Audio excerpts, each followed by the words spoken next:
오늘은 대입 수능이 있는 날입니다.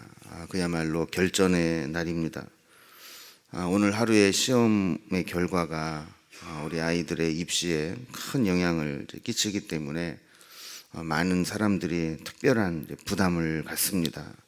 특별한 시간이고 특별한 날이기 때문에 우리도 특별한 마음으로 하나님께 기도하고 하나님의 도우심을 구할 때 하나님께서 우리를 도우시고 오늘 말씀과 같이 여호와 니시로 승리하게 하시는 하나님을 체험할 수 있기를 주님의 이름으로 기원합니다.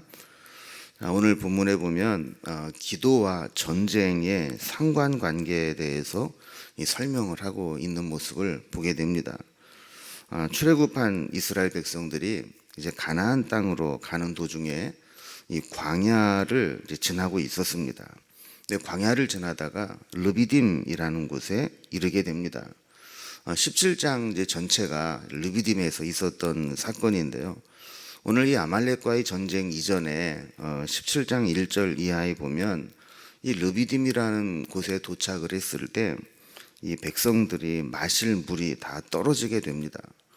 그 물이 다 떨어지게 되고 마실 물이 없다 보니까 갈증과 이제 탈진 증세를 보이게 되죠. 이렇게 되니까 이제 사람들이 인내의 한계를 보이게 되고 이스라엘 백성들의 입에서는 불평과 원망이 마치 보 터지듯이 쏟아져 나왔습니다. 이때 하나님은 모세에게 이 지팡이로 반석을 쳐서 물을 내게 했고 거기에서 물을 마시게 했습니다. 이렇게 겨우 이제 물 문제가 해결이 되자 이번에는 아말렉의 침략을 받게 됩니다. 이거를 보면 우리 인생이 다 그런 것 같습니다. 문제가 끝이 없습니다. 물 문제 하나 해결하고 났더니 이제 아말렉의 침략을 받게 됩니다. 이 광야는 편안하고 즐거운 곳은 아니지만 그렇다고 지옥도 아닙니다. 광야는 사람이 살기 힘든 곳이지만 하나님의 은혜만 있으면 오히려 기적을 체험할 수 있는 곳이기도 합니다. 이스라엘 백성들이 광야를 지나게 될 때 여러 가지 어려움을 겪게 되지만 그 속에서 그들은 늘 은혜를 체험하고 기적을 체험해 왔습니다. 오늘 본문은 그 여러 가지 문제 중에도 어떻게 보면 가장 힘든 문제 중에 하나를 만나게 됩니다. 사느냐 죽느냐 하는 문제죠. 이 르비딤에서 만난 이 아말렉은 에서의 후손 중에 한 족속입니다. 당시에는 이스라엘 민족을 감히 건드리는 민족이 없었습니다. 심지어는 이스라엘 백성들이 그냥 지나갈 테니까 길만 좀 열어달라 이래도 그거를 두려워했습니다. 왜냐하면 일단 숫자가 많습니다. 여러분 생각을 한번 해보세요. 남자 장정만 60만 명이 지나간다.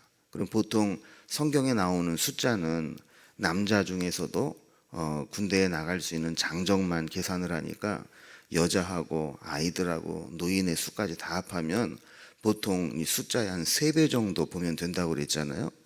자, 그러면 남자 장정만 60만 명이면 거기에 애들하고 노인분하고 또 여자분하고 다 합치면 몇 명 된다는 거예요? 최소한도 한 180만 명 된다는 얘기죠. 그럼 180만 명이 한번 쑥 훑고 지나간다고 한번 해보세요.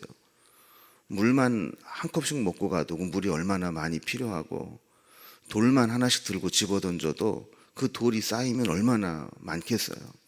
그러니까 일단 그 많은 사람 자체가 상대하기가 버겁게 느껴지는 겁니다. 그러나 그것보다 더 이스라엘 백성들을 다른 민족들이 두려워한 것은 저들 뒤에는 하나님께서 저들을 보호하고 계신다라고 하는 소문 때문이었습니다.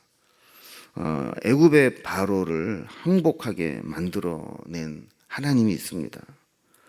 바로 왕이 그들을 못 나가게 막았습니다.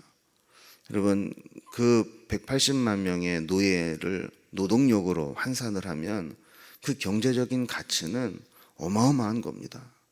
그런데 그 인원이 한꺼번에 싹 빠져나가게 될 때 요즘으로 말한다면 애굽 경제에 아주 치명적인 타격을 줄 수 있는 엄청난 사건이죠. 자, 그런데 이런 이 바로 왕의 노예로 붙잡고 있는 것도 결국에는 하나님께서 저들에게 내린 10가지 재앙을 통해서 더 이상 견디지 못하고 항복을 하게 만들어낸 겁니다. 바로 왕이 중간에 마음이 바뀌어서 추격을 했지만 홍해에서 이스라엘 백성들은 다 건너가고 애굽의 군대는 수장되는 그런 일들을 당하게 됩니다. 자, 이런 일들이 소문으로 이미 퍼지게 되었고 이스라엘 백성들이 이제 가나안 땅을 향해 가고 있다라는 그 이야기를 듣게 되었을 때 사실 웬만한 그 민족들은 거기에 대항할 엄두를 못 내고 있었던 겁니다. 그런데 이 무식한 도깨비는 부족도 못 알아본다고 이 아말렉 족속은 이스라엘을 공격해 온 겁니다. 저들은 원래 처음부터 전면전을 다가온 것이 아니라 이스라엘의 행군 대열에 뒤처지는 약자들을 노렸다가 그들을 공격하고 약탈해 왔습니다. 여러분 180만 명이 이렇게 지나가는데 어떻게 군대같이 똑같이 갈 수 있겠어요? 사실 군대도 행군을 하거나 힘든 훈련을 하게 되면 중간에 낙오자들이 생기지 않습니까? 그렇게 젊고 훈련을 받은 군기가 바짝 든 군인들도 행군을 오래 하다 보면 그 대열을 따라가지 못하고 낙오되는 군인들이 있다고요. 근데 이스라엘 백성들이야 오죽하겠어요. 거기에는 뭐 별의별 사람들이 다 있는데 그들이 이 광야를 걸어오면서 자연스럽게 뒤처지는 사람들이 있다고요. 이 뒤처지는 사람들은 대개 어떤 사람이겠어요? 노약자들이죠. 그러니까 그런 자들은 손쉽게 뒤에서 공격을 해가면 그들을 약탈하고 그들을 이길 수 있는 가능성이 많은 거죠. 그래서 아말렉 군대들은 이렇게 뒤에서 야금야금 그 뒤처지는 사람들을 공격을 해서 약탈을 해왔던 겁니다. 자, 그러다가 이 르비딤이라는 곳에 딱 이르게 되었을 때에는 이제 본진과 맞닥뜨리게 된 거예요. 이제 뒤에 처지는 나고병들이 아니라 이제 본진과 맞닥뜨려서 싸움을 하게 된 겁니다. 여러분 오늘 우리 자녀들이 살아가는 이 세상은 수많은 시험을 치르며 또 전쟁을 치르며 살아가야 되는 현실과 가치도 이렇게 힘들고 어려운 상황을 만나게 되는 겁니다. 자, 이런 세상에서 우리가 승리하는 인생을 살기 위해서는 오늘 본문에 나와 있는 것과 같이 기도의 지원이 필요하다라는 겁니다. 여러분 사실 어떤 분들은 수능이라고 해서 뭐 특별히 기도회 같은 거 하지 마라. 또 뭐 수능 기도회 그래서 뭐 수험생들 시험 시간과 똑같이 뭐 기도하는 거 그런 거 하지 마라. 기도는 평소에 하는 것이지 뭐 그렇게 뭐 특별히 해놓고 이렇게 유난을 떨고 뭐 미신적으로 그렇게 샤머니즘적으로 그렇게 기도를 하냐 이러는 사람도 사실은 있어요. 그러나 부모의 입장에서 우리가 할 수 있는 게 그것밖에 없는데 뭐 그걸 굳이 또 뭐 이상한 거라고 하지 말라고 할 필요가 뭐가 있겠어요. 우리가 할 수 있는 최선은 다 해야 되고 특별히 오늘 말씀을 보면 이 기도와 이 전쟁의 상관관계를 우리가 잘 알게 되고 또 전쟁의 승패를 결정하는 것이 어디인가라는 것을 오늘 본문은 우리에게 잘 보여주고 있습니다. 그래서 우리가 오늘 본문을 통해서 우리가 오늘 어떤 마음으로 기도를 해야 되고 또 시험을 치르는 우리 아이들에게 우리가 어떤 마음으로 기도로 지원을 해야 되는지 우리의 기도가 어떤 힘이 있는지 이 모습을 좀 살펴보겠습니다. 오늘 본문에 보면 전쟁이 일어나자 모세는 여호수아를 부르고 이렇게 이야기합니다. 9절에 보면요. 모세가 여호수아에게 이르되 우리를 위하여 사람들을 택하여 나가서 아말렉과 싸우라. 내일 내가 하나님의 지팡이를 손에 잡고 산 꼭대기에 서리라 그랬습니다. 자, 여호수아를 이 르비딤과의 전쟁터에 보내면서 모세가 뭐라고 얘기하느냐면 자기 자신은 이 산 꼭대기에 서서 하나님의 지팡이를 잡고 올라갈 것이다. 이렇게 말씀을 합니다. 자, 이 말씀을 통해서 우리가 오늘 기도의 원리를 몇 가지 살펴보겠습니다. 먼저 첫 번째로 이 싸움의 승패, 전쟁의 승패는 산 꼭대기에서 기도하는 사람에게 달려있다라는 것을 오늘 본문은 우리에게 보여줍니다. 자, 산 꼭대기에 올라가서 모세가 한 것은 뭐였어요? 손을 들고 기도한 거였습니다. 그래서 11절에 보면 모세가 손을 들면 이스라엘이 이기고 손을 내리면 아말렉이 이기더니 그랬습니다. 자, 모세는 여호수아에게 이야기한 대로 하나님의 지팡이를 손에 잡고 그 손을 들었다 그랬어요. 손을 들었다는 것은 기도했다는 이야기죠. 근데 특별히 모세는 여기 보면 하나님의 지팡이를 손에 들고 기도했다 그래요. 이 하나님의 지팡이는 모세에게 하나님이 함께 하신다는 징표이면서 하나님의 능력을 나타내는 하나님의 징표였습니다. 바로 왕에게 이스라엘 백성들을 구해내라 하고 모세를 보내면서 바로 모세가 두려워하니까 이 손에 든 이 지팡이, 원래는 그가 미디안에서 양을 칠 때 썼던 지팡이 아닙니까? 근데 그 지팡이를 하나님이 내가 너와 함께 하겠다라고 하는 능력의 상징으로 보여주시는 거예요. 그래서 그 지팡이를 땅에 던지라. 그러니까 이 지팡이가 뭐가 돼요? 뱀이 돼요. 꼬리를 잡으니까 다시 지팡이가 돼요. 이 사건을 통해서 이 막대기, 이 지팡이가 그냥 양이나 치던 별 볼 일 없었던 그런 지팡이가 아니라 모세의 손에 붙잡힌 바 될 때 하나님의 능력이 나타나고 하나님의 임재의 그 상징이 되는 그 하나님의 능력의 그 상징물이 되었던 겁니다.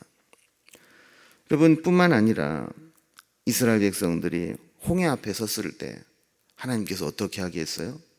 모세에게 든 지팡이를 들고 밤새도록 기도하게 하지 않습니까? 그렇게 될 때 하나님께서 동풍을 불어서 물을 한쪽으로 벽을 쌓아 만들고 그 길을 내어서 건너가게 만들었던 겁니다. 아까 설명을 드린 것처럼 17장 1절 이하에서도 보면 르비딤에서 물이 떨어져서 백성들이 원망을 할 때 하나님께서 모세에게 어떻게 하라 그래요? 그 지팡이를 반석을 치게 만들죠. 그 지팡이로 반석을 쳤을 때 어떤 일이 일어납니까? 거기에서 물이 쏟아져 나와서 그 많은 사람들이 물을 마실 수 있게 되었던 겁니다. 여러분, 저는 이 하나님의 지팡이가 뭘까? 하나님의 지팡이가 오늘 우리에게도 있을까? 하는 그런 생각을 해보았습니다. 만약에 이거를 문자적으로 받아들여서 교회 올 때마다, 기도하러 올 때마다 전부 지팡이 하나씩 들고 오면 사람들이 이상하게 볼 거예요. 그러나 우리가 눈에 보이는 지팡이는 가지고 있지 않다 할지라도 이 지팡이는 하나님의 임재의 상징이고 하나님의 능력의 상징이고 하나님이 함께 하신다는 상징입니다. 여러분, 우리에게도 보이지 않지만 이 하나님의 지팡이가 우리에게 있기를 바랍니다.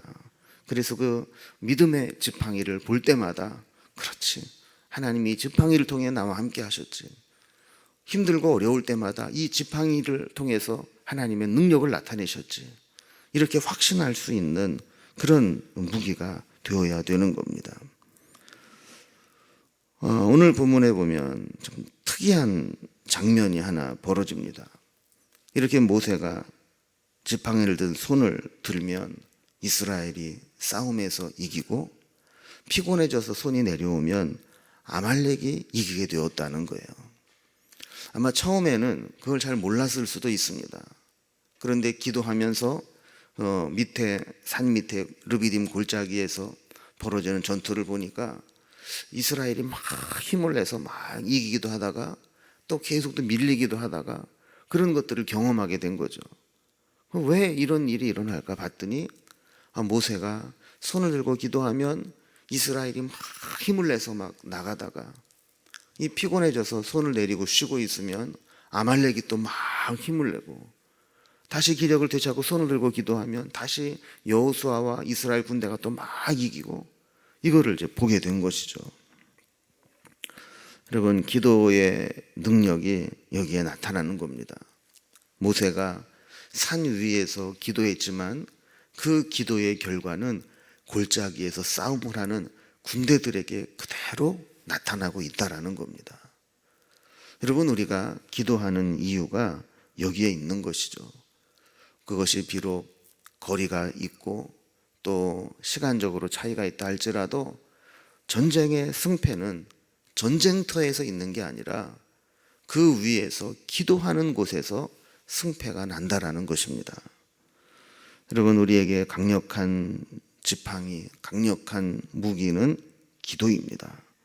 우리에게 있어서 영적인 무기는요, 실전용 무기가 있고 장식용 무기가 있어요. 저는 방위를 나와가지고 소집 해제가 될 때 그런 거를 못 받았는데, 이 현역이나 이 하사관이나 장교들을 보면 이렇게 제대할 때, 전역할 때 뭐 기념품 같은 거를 소대원들이나 이 동료들이 막 만들어 줍니다. 근데 그 중에 이제 뭐 장교들 같은 경우는 그 칼 같은 거를 탁 이렇게 주잖아요. 근데 그 칼이 사실은 실전용은 아닙니다. 장식용이죠. 번쩍번쩍하게 만들고 이 기념품으로 주는 건데, 여러분, 이런 장식용 무기가 있는가 하면 실제로 전쟁터에 나가서 싸우는 그런 실전용 무기도 있죠. 여러분, 겉보기에는 어느 게 더 화려하고 멋있어 보여요? 장식용 무기가 훨씬 더 화려하고 멋있어 보이죠. 그러나 실전에 나가서 실제 전쟁터에 나가면 장식용 무기는 아무 쓸데없는 겁니다. 오히려 때로는 녹도 슬고 상처도 있지만 손때 묻고 늘 연습을 해왔던 그러한 실전용 무기가 전쟁터에 나가서는 적을 무찌를 수 있는 무기가 되는 거죠. 여러분, 기도도 마찬가지입니다. 기도도 어떤 사람에게는 장식용 무기에 불과한 사람이 있어요. 그저 그냥 말만 뻔지르르하게 있어 보이게 하는 기도이지 문제가 생겼을 때 능력을 나타낼 수 없는 그런 기도가 있다고요. 그러나 실전용 무기가 되는 사람도 있어요. 기도를 대표기도 하는 걸 보면 투박해 보이고 잘 못하는 것처럼 보이지만 그가 엎드려 기도할 때 하나님의 도우심의 손길이 임하고 그가 기도할 때 기적이 나타나고 능력이 나타나고 문제가 해결되는 그러한 실전용 무기로서의 기도를 사용하는 사람이 있다는 겁니다. 모세는 실전용 무기였어요. 전쟁터에서 그가 손을 들고 기도하면 이스라엘 백성들이 힘을 내서 이기고, 그가 피곤해서 기도의 손이 내려오면 이스라엘 백성들의 군대가 힘을 잃어버리는 이러한 일들. 여러분, 이것은 무엇을 이야기하느냐 하면 전쟁의 승패의 결정적 요인은 군사력이나 전략이나 정보력이나 무기가 아니라 그와 함께했던 지팡이를 손에 들고 집어올린 기도의 손이었다라는 겁니다. 두 번째로 오늘 본문을 통해서 우리가 보게 되는 것은 이 기도라고 하는 것이 결코 쉽지 않은 힘든 작업이라는 겁니다. 아말렉과의 전쟁은 만만치 않았습니다. 일방적으로 이길 수 있는 전쟁이 아니었습니다. 여러분, 우리가 살아가는 인생의 문제도 마찬가지입니다. 일방적으로 이길 수 있는 싸움, 쉽게 승리를 거둘 수 있는 싸움은 없습니다. 우리 인생은 이렇게 치열하게 싸워야 되고 조금만 방심하고 조금만 힘이 떨어지면 밀릴 수밖에 없는 그런 문제들입니다. 그런데 오늘 본문에 보면 전쟁을 통해서 군인들이 힘들어서 싸움을 중단했다, 이런 표현은 없습니다. 그러나 기도하는 모세의 손이 피곤해서 내려왔다, 이런 표현은 있습니다. 여러분, 이게 우리에게 무엇을 보여줍니까? 육체적으로 말한다면 전쟁터에서 싸우는 군인이 힘들겠어요? 아니면 기도하는 게 힘들겠어요? 육체적으로 싸우는 게 훨씬 더 힘들겠죠. 무거운 장비를 착용하고 힘써 싸워야 되고 막 살기 위해서는 그냥 전력을 다해야 되는, 육체적으로야 전쟁터에 나가 싸우는 군인이 훨씬 더 힘들죠. 그러나 피곤함을 느끼는 것은 기도하는 사람이 피곤함을 느낀다는 겁니다. 왜냐하면 기도는 영적인 사역이기 때문에 그렇습니다. 여러분, 우리가 오늘 수험생들을 위해서 기도할 때 사실 수험생들은 시험이 끝나고 나면 뻗을지라도 피곤해서 시험을 못 보진 않습니다. 그런데 기도하는 사람은 기도를 끝까지 지원하고 후원하지 못할 수 있습니다. 기도가 이렇게 중요한데도 불구하고 기도는 이렇게 쉽지 않은 중노동과 같은 것입니다. 세 번째로 오늘 본문이 보여주는 것은 그렇기 때문에 기도는 혼자 할 수 없고 서로 도와가면서 해야 된다라는 겁니다. 전쟁의 승패의 가장 중요한 요인이 모세의 기도하는 팔에 있었다면 전쟁에서 이기려면 모세의 기도하는 팔이 내려와서는 안 됩니다. 그런데 모세 혼자는 그 내려진 손을 끝까지 지탱할 힘이 없습니다. 여러분, 우리도 마찬가지입니다. 우리가 혼자서는 아무리 기도하고 믿음으로 이겨내려고 해도 기도 응답이 지연되고 상황이 쉽게 호전되지 않으면 지치기 쉽습니다.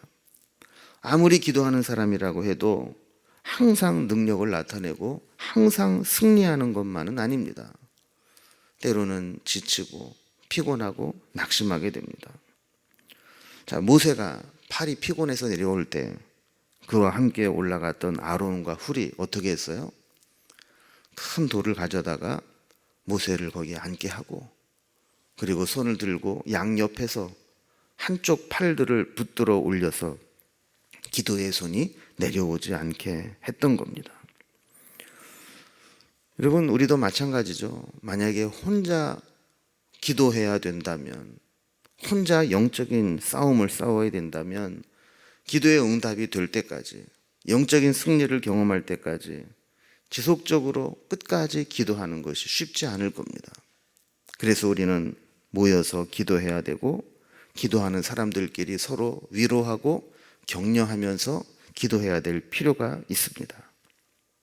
오늘 우리가 하루를 수험생들과 같은 마음으로 수험생을 지원하는 마음으로 기도하실 때 교회에 나와서 기도를 도울 수 있는 분들은 내 자녀가 수험생이 아니더라도 같이 기도로 도와주시고 혹시 그럴 형편이 못 되시는 분들은 집에서라도 있는 자리에서라도 시험 시간표를 살피시면서 우리 기도로 지원해 주시기를 바랍니다. 마지막으로 기도는 여호와 니시를 체험하게 해줍니다. 자, 싸움에서 승리하고 난 이후에 모세는 그곳에 제단을 쌓고 그 이름을 여호와 니시라 불렀습니다. 직역을 하면 여호와 니시는 여호와는 나의 깃발 이런 뜻입니다. 근데 여러분, 언제 우리가 깃발을 흔들어요? 이 전쟁에서 이기고 나면 거기에 깃발을 꽂는다 그러잖아요. 하나님께서 이 땅을 내게 주셨다. 하나님께서 승리하게 해주셨다. 그래서 여호와 니시는 직역을 하면 여호와는 나의 깃발이지만 넓은 의미로 말하면 승리를 주시는 하나님, 이런 의미로 우리가 사용을 하고 있습니다. 이스라엘 백성들은 여호와 니시라고 세워진 이 제단을 보면서 하나님께서 이스라엘을 위해 대대로 싸워주실 것이고 우리가 하나님을 의지하는 한 하나님은 언제나 우리에게 승리를 주실 것이라는 믿음을 갖게 된 것입니다. 오늘도 수능을 치른 우리 아이들, 그리고 광야와 같은 또 전쟁터와 같은 이 세상을 살아가는 우리의 자녀들에게 여호와 니시 하나님으로 만나주시는 은혜가 있기를 주님의 이름으로 기원합니다. 오늘도 우리가 합심해서 우리 몇 가지 기도의 제목을 가지고 기도할 텐데, 먼저 첫 번째는 우리가 이번 특세 동안에 계속 기도하는 것처럼 우리 부모가 믿음의 부모로서 정체성을 회복해서 신앙의 교사로 또 신앙의 전승자로서의 사명을 잘 감당하게 해달라고 우리 부모된 우리를 위해서 먼저 기도했으면 좋겠고, 두 번째는 우리의 기도가 자녀들의 삶의 현장에서 특히 오늘 시험장에서 하나님의 도우심의 손길로 나타나는 기도가 되게 하시고 오늘 우리의 기도의 손이 내려오지 않도록 인도해 달라고 기도해 주시기 바랍니다. 세 번째로 우리가 함께 힘을 모아 기도할 때 우리의 삶의 현장에서 늘 여호와 니시를 체험하게 해달라고 기도해 주시고 마지막 우리 수능을 위해서 기도할 때 하나님께서 오늘 최상의 컨디션을 유지하게 하시고 또 시험장에 있는 모든 분위기도 하나님 인도해 주셔서 부정적인 요인이 하나도 없게 하시고 또 시험장에서 도우시는 하나님의 손길을 체험하게 하시고 또 수능 이후에 면접 논술 실기 원서 접수 과정에 하나님이 철저하게 인도해 달라고 오늘 우리 말씀을 생각하면서 합심해서 우리 기도하시고 기도하신 후에 자유롭게 돌아가겠습니다. 함께 힘을 모아 합심해서 기도합니다.